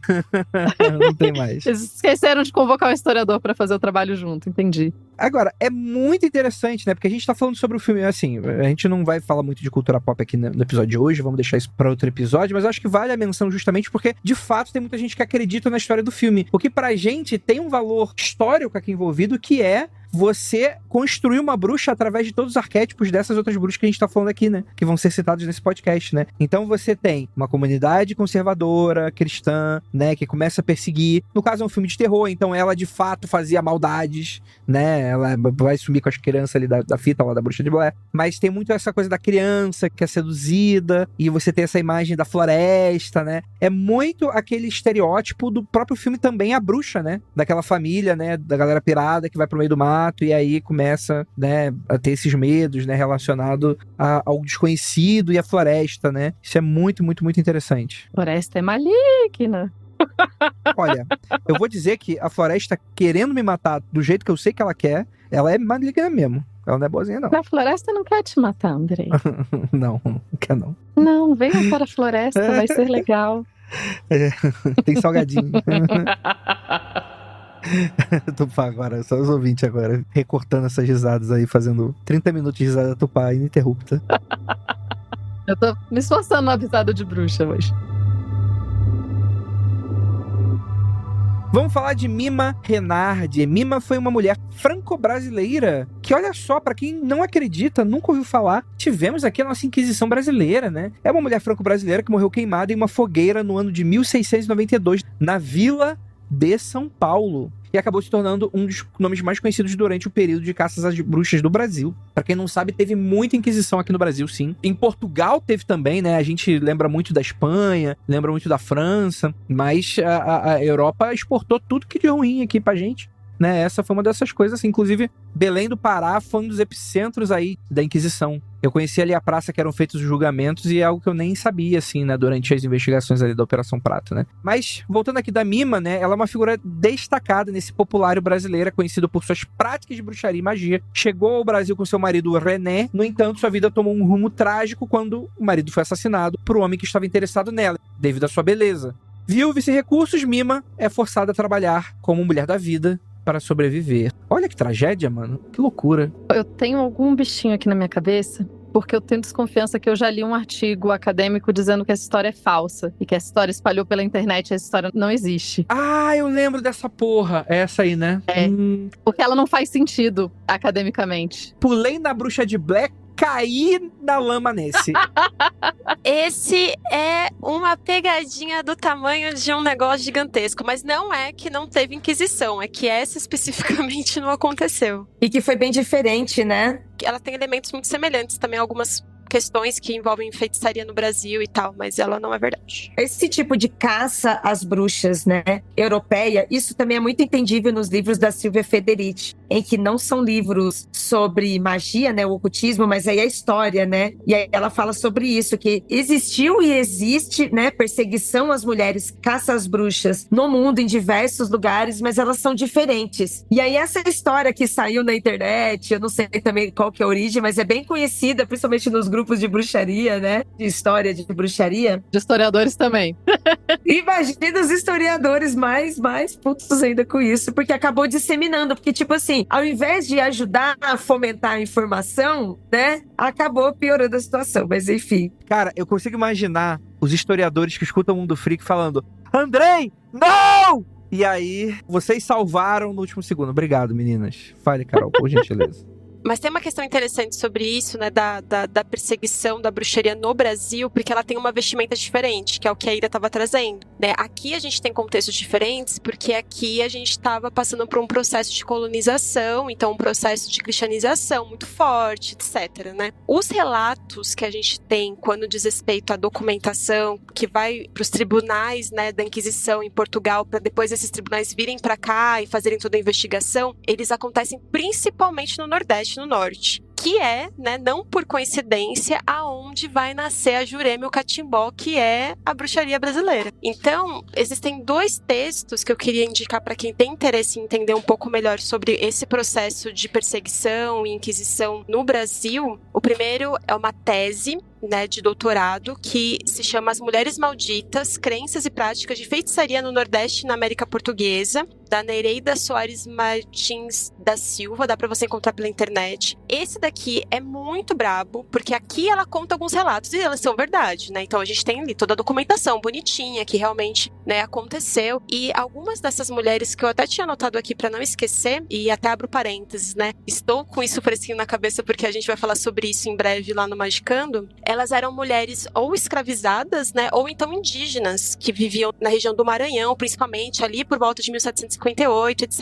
e que elas tinham as suas próprias práticas, né, que não eram necessariamente bem vistas pela esse momento, né, de fomento do cristianismo, e que eram entendidas como bruxaria. E aí eles traduziam essas práticas delas como se elas estivessem fazendo alguma parada totalmente maligna e maléfica, da mesma forma como a gente tem aí descrito por um maleus maleficaram da vida, que era o que eles utilizavam na Europa para fazer a perseguição. Então aqui acaba sendo totalmente diferente, porque a gente tem uma prática indígena, por exemplo, do cara tá, sei lá, entendeu? Tomando ali a bebida dele da Jurema, e aí o padre fala: estão bebendo vinho do diabo, isso aqui é um sabá. Obviamente é um sabá. Vou chamar aqui, a Inquisição vai ter que descer aqui e dar um jeito nisso. Então, é um processo diferente. E tem uma outra questão também que é interessante, que acaba entrando muito em contato com o que eu tinha falado no início, né, do o que é a bruxaria, que é essas práticas, né, quando elas realmente estavam acontecendo, elas existiam porque elas precisavam e queriam sanar dificuldades materiais. Ninguém praticava bruxaria porque achava bonito. Ninguém praticava bruxaria para postar no TikTok. Não que hoje seja um problema, tá, gente? Mas naquela época era porque o povo passava fome, né? Ou então porque eu precisava casar bem, porque se eu não caso, aí qualquer homem pode me pegar. Então eu preciso de um marido decente pra poder ficar segura, né? Então vamos fazer uma amarração do amor mesmo. E é isso aí. Então a bruxaria brasileira, ela vem muito pra sanar essas dificuldades do povo, né? Então, para trazer comida pro prato, para garantir a segurança, o uso das ervas daqui é totalmente diferente. Então, a gente tinha muitas histórias de mulheres escravizadas que elas usavam, por exemplo, a guiné para poder fazer com que os seus senhores ficassem com dificuldade de ereção. Então, elas evitavam violências sexuais a partir do uso das ervas. Isso era a bruxaria brasileira. Então, para vocês entenderem mais ou menos, né, como as bruxarias são muitas, né, e como essas questões todas são muito contextuais, né? Então, a gente falou da Marie Laveau e etc. Só para fechar isso, né, o último texto que eu vou indicar é O Diabo e a Terra de Santa Cruz, da Laura de Mello e Souza. É também um texto que vai falar muito sobre essa questão toda de como funcionava a bruxaria no Brasil, como que era a Inquisição aqui, etc. E é isso, é uma contribuição aí que eu queria trazer para quem acaba ficando interessado. E Catimbó, gente, essa é a bruxaria brasileira e é isso, vou mandar os links para vocês. E, né, complementando o que a Carol trouxe, eu acho que dá uma dica aqui para os internautas. Olha que pessoa antiga que eu sou. Internautas. Muita historiadora, né, mãe? Ah, não, até que chegou na contemporaneidade, né? Olha aí. Falar internauta chegou... Minhas gírias estão aqui muito atualizadas. A Ira que sempre falou que as minhas gírias são antigas. Chegou no computador, hein? Pois é. Os internautas... Assim, dando umas dicas de historiador aqui, né? Processos inquisitoriais, eles não têm tantos detalhes assim. Então, a gente tem pouquíssimas figuras no Brasil colonial que a gente sabe tanta coisa, do tipo, com quem que ela casou, por que que o marido dela foi assassinado, o nome do marido dela. É muito detalhe. Então, a dica é, quando vocês verem uma história dessas, tem muito detalhe, e a pessoa é de 1600 e alguma coisa e tal, desconfie. Desconfie porque os processos da Inquisição não têm esses detalhes todos. É fanfic. Tchaikovsky, é embelezamento, assim, né? Porque quando você olha um processo inquisitorial desse período, e como a Carol falou, né? A gente não teve inquisição no sentido, o tribunal da Inquisição no Brasil. A gente tinha visitas inquisitoriais. O que era? Eles vinham pra cá, aí eles faziam a fila de todo mundo que quer ser investigado.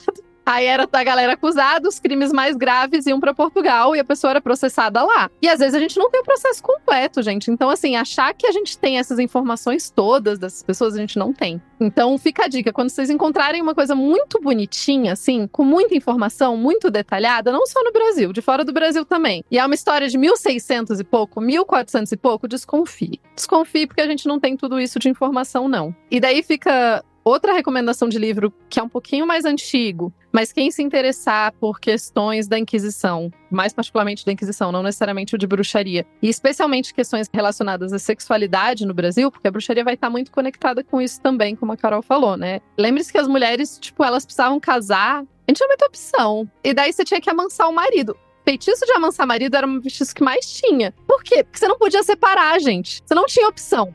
Então, assim, o melhor que você pode fazer é fazer esse cara que tá do seu lado não te bater muito. Então, assim, né, você tem que... Exatamente. E é muito engraçado isso, porque às vezes a gente vê algumas discussões muito contemporâneas sobre amarração, por exemplo. E beleza, hoje eu tenho escolha, eu casei com quem eu quis, né? Mas a minha avó não casou com quem ela quis. Sacou? A gente teve muitas mulheres que elas não tinham essa opção. Então, se é amarração do amor, meu amigo, então é isso que a gente vai estar escolhendo. Eu vou fazer bem bonita com uma taça de vinho, assim, rindo igual uma pomba gira, entendeu? E tá tudo certo. Então, assim, não olhar para essas questões históricas quando se trata da prática que a gente absorveu na contemporaneidade é muito bizarro, assim, não tem como escapar, né? Aí eu recomendo pra vocês os livros do Ronaldo Vanfas, que entende bastante de história e sexualidade no Brasil. Tem um que eu até usei numa matéria da UNB, assim, livros mais de introdução, né, chamado Trópico dos Pecados, que trabalha bastante essa questão da sexualidade, da feminilidade, e daí perpassa a Inquisição, né? Ele traz também questões da Inquisição junto. E outro que é bem interessante, Moralidades Brasílicas, Deleites Sexuais e Linguagem Erótica na Sociedade Escravista. Nossa, parece ótimo esse. Os nomes são muito bons, né? Por exemplo, A Heresia dos Índios, Catolicismo e Rebeldia no Brasil Colonial. Trópico dos Pecados tem 2 pontos: moral, sexualidade e Inquisição no Brasil. Então, como essas coisas todas estavam relacionadas, né? Então, essas bruxas brasileiras, entre aspas, desconfie bastante de quase todas elas, viu? Não é final do programa, mas a gente está fazendo umas recomendações, e principalmente nessa questão Brasil, uma recomendação que eu acho interessante aqui para se entender um pouquinho dessa questão de bruxaria, Inquisição, Brasil colonial, e principalmente, né, sobre a interseccionalidade, né, porque era mulher, porque era indígena, porque era preto. Então, todas essas coisas aqui no Brasil, né, passou na rua, é morto, né? Uma coisa que eu indico aqui, eu acho que, se eu não me engano, a galera tá todo mundo assistindo na Globoplay, não estamos sendo patrocinados, mas eu sei que tá lá. É a novela Chica da Silva, primeira novela feita pela Thaís. Pela Thaís, minha amiga, sabe? A Thaís, aquela ali.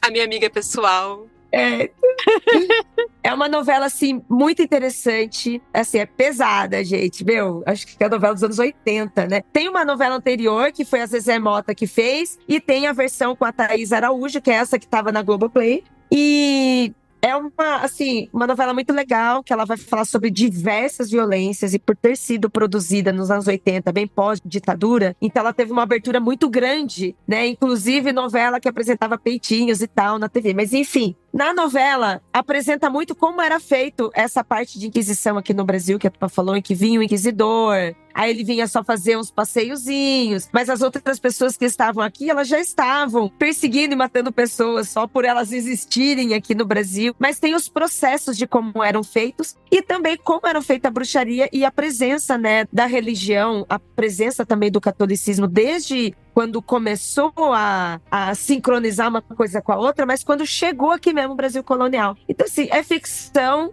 é super escrachadona nos 80, mas ela é interessante para pegar essas coisas que a gente tá falando aqui. Claro que os artigos científicos das meninas, gente, muito mais top, né? Então eu vou fazer uma indicação aqui pro filme Abracadabra, tá na Disney Plus.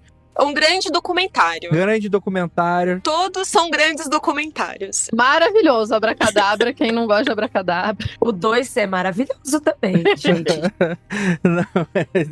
Não, e acho que é importante a gente deixar claro, assim, né? Não precisa ter um julgamento oficial de igreja, ou, enfim, as pessoas matavam as outras pelos mais diversos. Hoje mata, né? Aí o cara escuta ali o pastor falando, não pode isso, não pode aquilo, não pode isso, não pode aquilo. Vai lá, pega e mata alguém por ódio mesmo, né? Então não precisa necessariamente ter um processo oficial pra ter cristão matando todo mundo, né? Então, enfim, acontece nos dias de hoje, então é interessante a gente deixar isso claro, né? É político, né?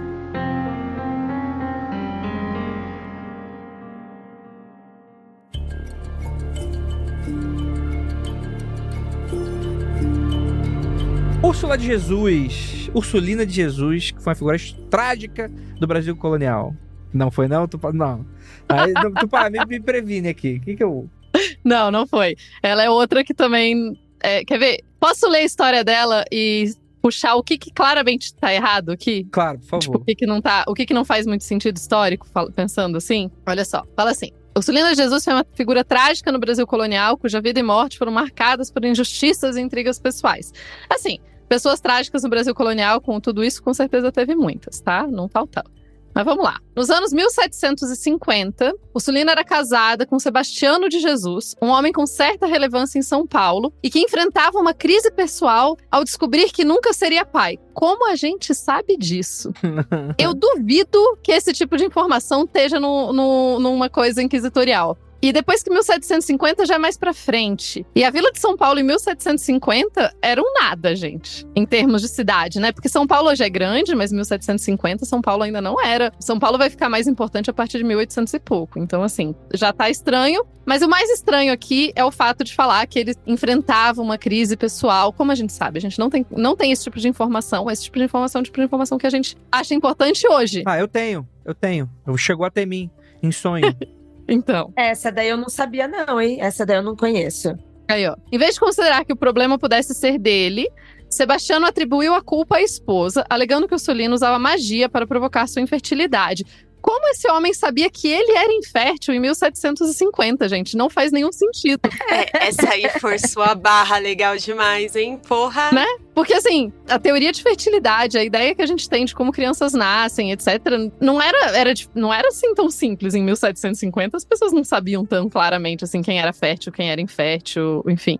Normalmente, o homem ia acusar primeiro a mulher de ser infértil. Era muito raro um homem pensar que ele era o problema nesses momentos, criando um cenário perfeito para acusações de bruxaria. Essas alegações foram rapidamente espalhadas pela Vila de São Paulo e ganharam força, especialmente quando Sebastiano puxou provas contra sua esposa no Tribunal Inquisitor, que era responsável por caçar bruxas no Brasil. Não existia o Tribunal de Inquisição no Brasil. Existiam visitações de inquisitores, que é muito diferente. E eu não sei dizer se existiram visitações inquisitoriais na Vila de São Paulo, porque existirem visitações inquisitoriais no Brasil não quer dizer que tiveram em São Paulo. Eu não tenho certeza, realmente não sei isso, né? Mas assim, o fato de falar de tribunal, mais uma coisa aqui. Pois bem. Além de acusações de magia, Sebastiano trouxe sua amante, Cesária, para depor contra Ursulina e ela confirmou as acusações, ajudando a fortalecer o caso contra a esposa de Sebastiano. Bigamia era crime e era punido pela Inquisição no Brasil nesse período, certo? Quer dizer, um pouquinho antes, especialmente. Mas é bem interessante porque, a despeito da bigamia e a despeito das pessoas terem amantes, etc., e a população saber, mas ninguém levaria uma amante para um tribunal da Inquisição, porque era errado, você podia ser acusado, daí ele seria acusado de infidelidade. E isso era um crime que podia também ser pensado pela Inquisição. A gente pensa muito na Inquisição como relacionada a bruxas, mas a Inquisição também condenava esses outros crimes morais. A Inquisição servia para tentar cuidar da moral da sociedade. Pois bem.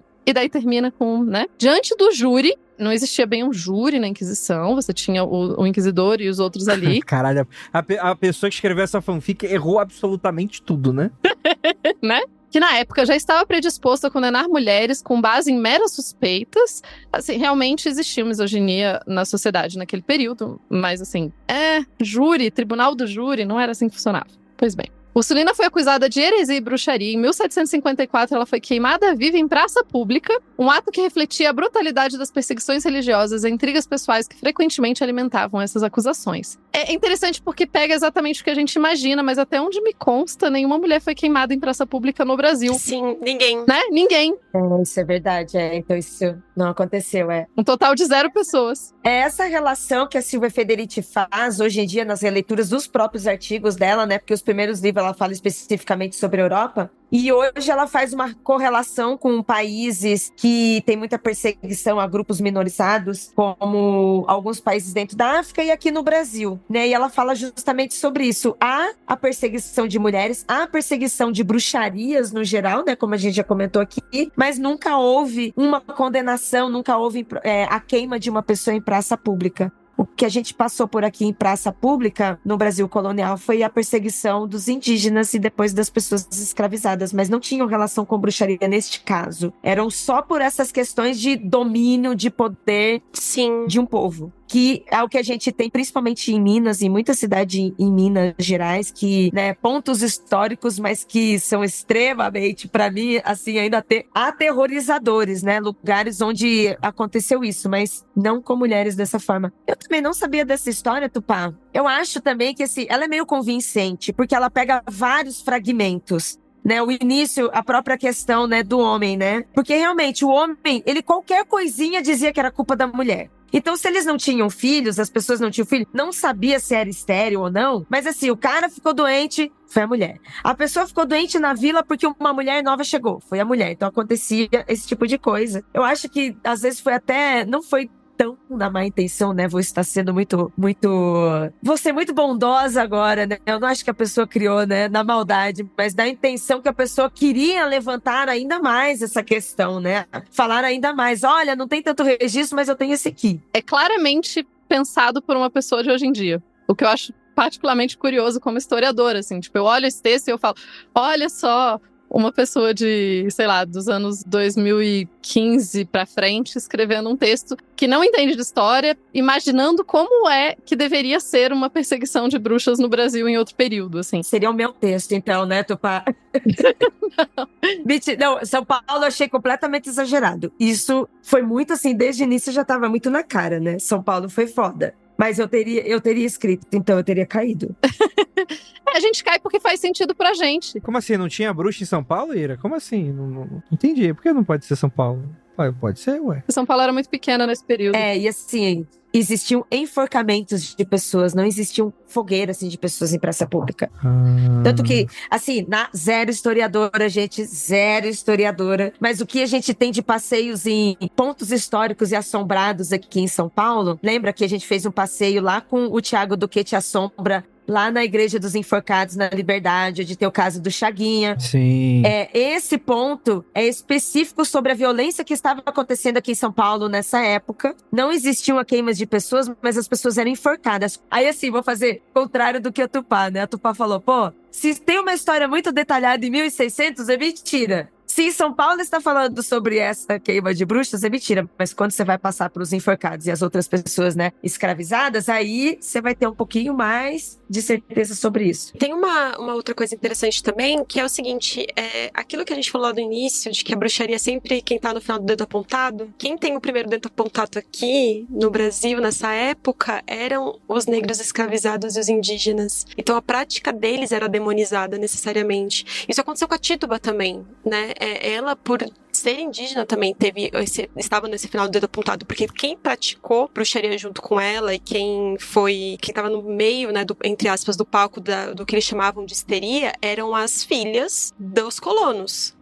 Não ela necessariamente, mas ela foi ocupada. Então aqui acontece uma coisa semelhante também. Apesar de também ter as pessoas que vieram pra cá, obviamente, né? Que aí quando a gente tem a união ali, o megazord entre todas as práticas aqui do Brasil, junto com a bruxaria europeia e tal, isso aconteceu. Mas necessariamente eram essas práticas que eram vistas como maléficas e tal. E acho que foi um pouco depois também, né, Carol? Porque o sincretismo com as demais etnias que vieram pra cá, os imigrantes que foram vindo e a gente ainda recebe, né? A gente tem uma continuidade desse sincretismo, que aí ele passa a ter as próprias religiões brasileiras, né? Tanto é que até muda, né? Muda. Passa a ser religião, né? Não é mais bruxaria. É totalmente diferente, assim. Se você for pensar, até vai depender de qual tipo de imigrante a gente está falando, porque vamos supor, lá no Nordeste a gente tem a formação do catimbó, que é o que a gente tem tipo, pela bruxaria brasileira, que tem todo esse sincretismo, mas aqui em São Paulo, com a chegada dos italianos, a gente vai ter a estrigueria. Então é uma outra prática, um outro rolê, outra coisa. Então,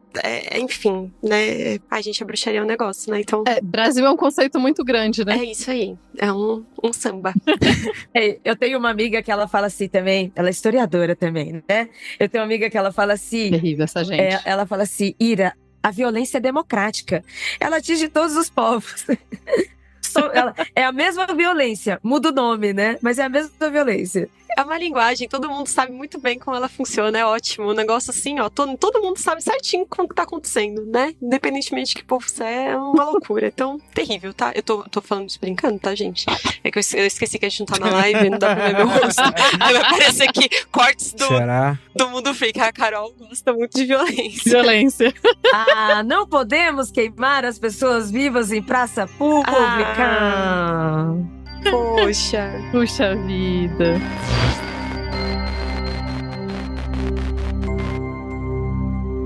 E temos aqui a nossa última bruxa da noite, que não é bruxa, na verdade, estamos falando de Fabiana Maria de Jesus, uma infeliz tragédia. É até errado falar isso, né, porque parece que foi algo que, ninguém tinha como fazer nada, mas tinha pra caralho, né, que é a nossa contemporânea, né, teve a sua tragédia em 2014, né, Fabiana Maria de Jesus, a tal bruxa do Guarujá, litoral de São Paulo, né, começou a circular uma fake news sobre suposta prática de magia negra, e os rumores alegavam que Fabiana sequestrava crianças para realizar rituais de feitiçaria, uma acusação que é infundada, amplamente desmentida, mas que infelizmente, rapidamente ganhou força entre os moradores, né? E as mentiras inflamaram a histeria coletiva na comunidade, culminando em um ato violento e bárbaro de linchamento público com cerca de 100 pessoas reunidas para agredir Fabiana, resultando em sua morte. O caso destaca aí o perigo das fake news, do pânico satânico e a capacidade das mentiras e de incitar violência e injustiça nos tempos modernos, né? O que é interessante porque mostra pra gente como nada mudou até os dias de hoje, né? Eu fui muito impactada por isso nessa época, né? Santos, né? Isso aconteceu no Guarujá, aqui em Santos, e é uma região próxima ao Vale do Ribeira, então toda a comunicação, a TV local faz parte de toda a região. E existe aquela coisa assim, né? Santos, apesar de ser uma cidade grande, a gente meio que conhece quem é de Santos e tal, e aí quando isso veio, né, veio pra mídia, foi assim,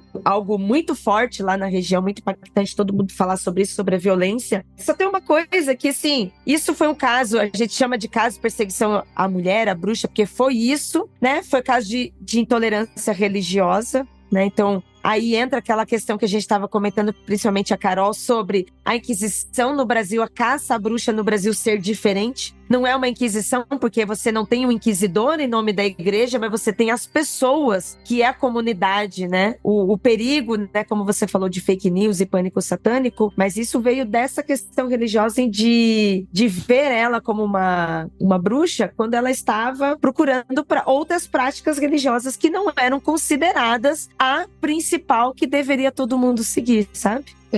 Eu diria que, contrariando o Andrei, eu diria que as coisas mudaram muito, mas uma coisa que não mudou tanto foi a misoginia, né? Então, assim, mudou muito o formato que a gente faz essas violências. É porque a historiadora, ela odeia falar que as coisas se mantiveram nesse ponto. Mas, se a gente olhar a partir de uma perspectiva de longa duração, olha só, todos os historiadores ficando felizes comigo. Realmente, a misoginia, a violência, esse tipo de violência continua existindo, né? Só que agora com novos rostos, né? As mídias sociais espalhando o pânico moral e pânico satânico que nunca foram endereçados de forma séria pelo governo brasileiro e pelo Brasil de uma forma geral, né? Então você não tem tanta pesquisa sendo feita, ele volta a aparecer direto, tem algum caso que a pessoa fala, é porque a pessoa tem pacto, é porque a pessoa e tal. E claro que essas acusações caem em cima das pessoas negras, em cima das pessoas indígenas, em cima das pessoas que seguem religiões de matriz africana, em cima das pessoas que seguem religiões que não são consideradas mainstream, ou no caso, basicamente todo mundo que não é cristão, né? A gente pode colocar assim. Então, esse é um problema que a gente ainda precisa lidar no país, né? É um problema sério que a gente precisa lidar. Porque quão fácil as pessoas acreditam, né? Que existe, sim, uma grande conspiração de pessoas sequestrando bebês e enfim. É uma pena que a gente continue. Mas eu diria que tem raízes muito diferentes da perseguição das bruxas em 1600, 1700, 1800. Outra dica, gente, muito importante. Se a bruxa ou a personagem histórica é de 1600 ou 1700 e tem uma foto ou uma pintura dela, não é dela.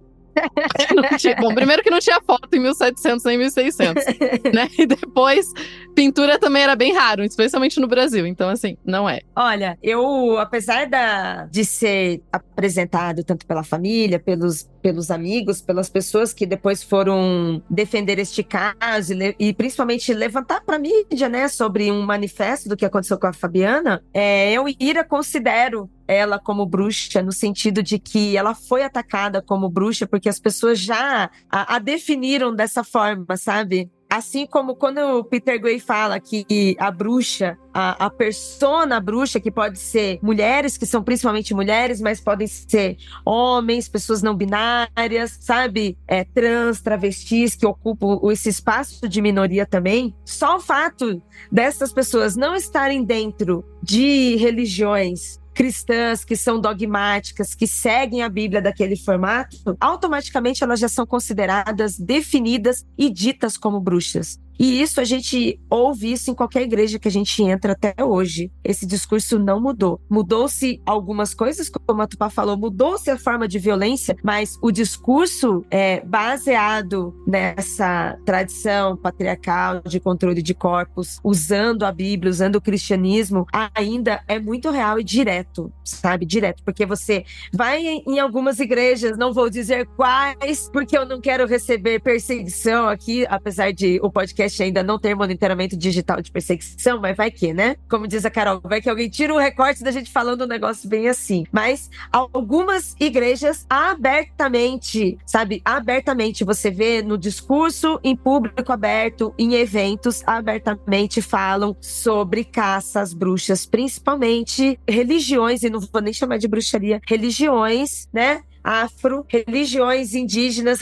religiões brasileiras dentro disso. Então, esses lugares chamam diretamente de bruxaria, sabe? Do diabo e da bruxaria. Eles são incentivados, inspirados a ver como bruxaria e atacar mesmo, sabe? E tem um ponto também a respeito dessa infelicidade também que aconteceu, né? Foi uma questão bem marcante pra gente, porque ele suscitou de novo aquele medo, né? De você andar com guia na rua, né? De você falar abertamente a respeito da sua própria religião, etc. Mas tem um tom, né? Que eu acho que é o único tom que eu pelo menos consegui notar, que atravessa um pouco todas essas mulheres, né, ou então algumas das histórias que a gente mencionou antes, que é o tom da moralidade quando se relaciona à questão das crianças, né? Esse sempre foi um gatilho muito utilizado quando você queria acusar alguém de bruxaria ou quando você queria trazer entre aspas, um checkmate em relação a uma acusação, né? Então, por isso que a gente tinha muito associado as parteiras, por exemplo, né? A gente tem as parteiras acusadas de bruxaria quando o bebê ele nasce morto, né? Ou quando a mãe morre no parto. Então, quando existe nessa relação com as crianças, né? A gente acaba tendo esse tom muito forte de moralidade, porque ele acaba pegando emocionalmente, é um apelo emocional muito forte, né? Então, eu imagino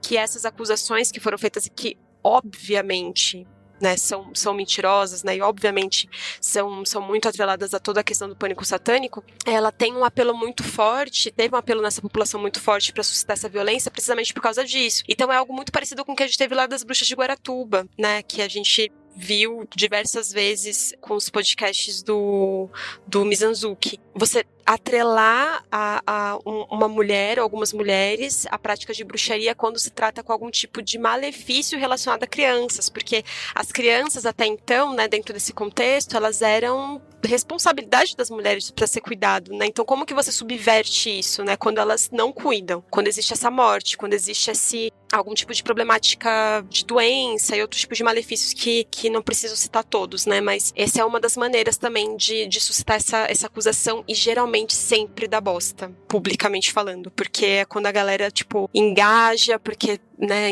enfim, toca nas paixões humanas e é bem complicado. Então, foi uma infelicidade mesmo, mas eu reforço muito essa questão dessa ligação com a questão das crianças, porque realmente sempre foi um gatilho usado pro discurso mesmo de perseguição.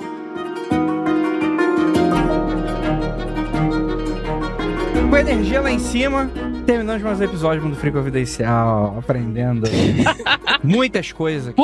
Vamos dormir assim, Já podemos queimar alguém na rua? Hein? Já podemos fazer uma fogueirinha? Tá liberado? Excelente senso de humor de final de episódio. Perfeitamente. Timing excelente. Nem vou dizer o que eu pensei, porque senão aí sim vocês vão me matar. Vamos. Antes de a gente levar um processo, muito obrigado pra todos vocês que ficaram até aqui. Esse episódio não teve live, mas os outros terão. E caso você queira ter a oportunidade de participar em alguma das lives, você faz o quê? Você vai lá no apoia.se/confidencial e se torna um apoiador do Mundo Freak. O Mundo Freak está sempre precisando de você. Então, galera, obrigado pra todos vocês que ficaram até aqui. Essa mesa maravilhosa e aquilo, não olhe para trás.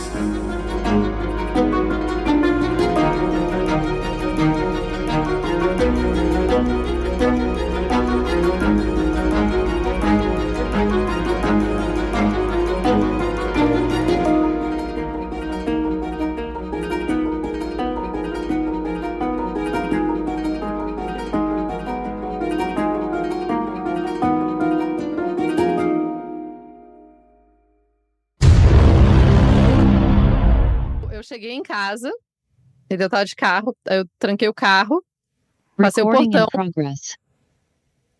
tranquei o portão com o cadeado, cheguei na porta da minha casa e percebi que a chave de casa estava dentro do carro. Só que o carro estava do lado de fora do portão, trancado com o cadeado. E adivinha onde estava a chave do cadeado? Dentro do carro também. O clássico. Aí eu falei, droga. Caraca, Tupá, você precisou chamar o chaveiro? Não, ou eu pulava o portão, mas no caso eu fui na casa da minha mãe, que é no quintal, e pedi a chave dela do portão, aí resolveu. Ah, tá. Mas foi um momento que eu falei, cara, por quê? Olha que pessoa esperta. Só que não, né? É isso aí.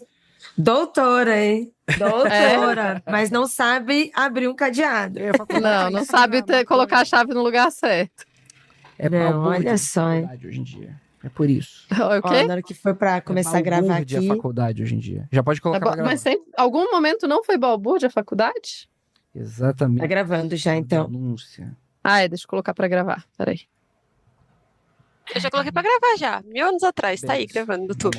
Tudo gravando. O Andrei tá gravando também? Gente, aí acho que 2 bruxas que eu mais vou querer comentar aqui, então, até pra falar com vocês. Bem, Marie Laveau, clássica do ponto G ainda, né, Tupá? Eu acho que foi uma das personagens que nos marcou muito lá, não tem como não comentar isso. E os detalhes, porque a gente fez uma pesquisa muito aprofundada da outra vez e tem coisas que a gente pode acrescentar muito aqui. Até porque Tituba, a gente já teve uma série especial de bruxas e foi a Carissa que escreveu, ela fez uns roteiros pra gente que foi pro Cadáver Ouve podcast e threads pro Twitter. Foi também uma pesquisa muito legal. Eu acho que seria legal, assim, na hora que a gente falar sobre essa bruxa, vocês podem falar todas as outras coisas, mas eu quero puxar isso também, sabe? Que a gente já fez um conteúdo assim legal. Massa. Fechou. Nossa, comentei isso, já cansei. Meu Deus do céu. Não dá, mano, assim, sério, não tem saúde nessa São Paulo. Eu tô dizendo São Paulo estado, porque em Registro também tá assim. É meio calor, daqui a pouco esfria de novo. Sim. Meu, assim, eu não tô mais resfriada, mas não sara assim.